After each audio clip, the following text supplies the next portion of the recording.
দুটা জিনিস আমরা সবসময় মাথা রাখবো, একটা হচ্ছে শিরক, একটা হচ্ছে বিদআত। শিরক করলে আমলগুলো আল্লাহ সুবহানাহু ওয়া তাআলা বরবাদ করে দেন, ধ্বংস করে দেন। আল্লাহ সুবহানাহু ওয়া তাআলা তার কোনো আমল কবুল করেন না।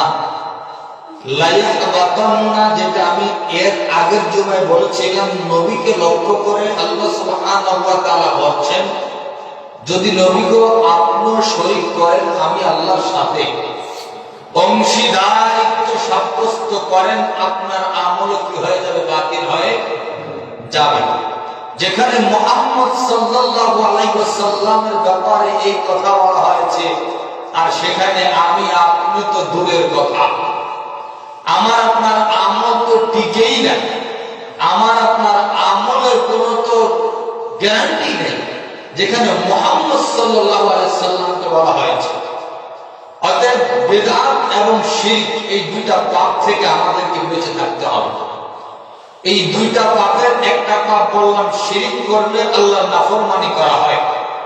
আল্লাহ যেটাকে বরদাস্ত করেন না, তওবা ছাড়া আল্লাহ কখনো ক্ষমা করেন না।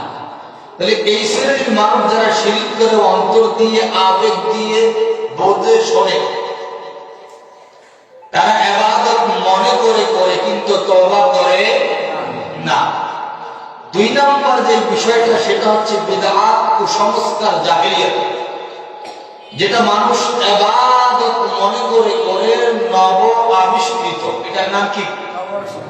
নব আবিষ্কৃত, যেটা রাসূল কারীম সাল্লাল্লাহু আলাইহি ওয়াসাল্লাম করেন না, সাহাবায়ে কেরাম থেকে প্রমাণিত নয়, আল্লাহর নবীর ফেল থেকে প্রমাণিত নয়, কর্ম থেকে প্রমাণিত নয়, আল্লাহর নবীর কথা থেকে প্রমাণিত নয়, মৌন সম্মতি থেকে প্রমাণিত নয়।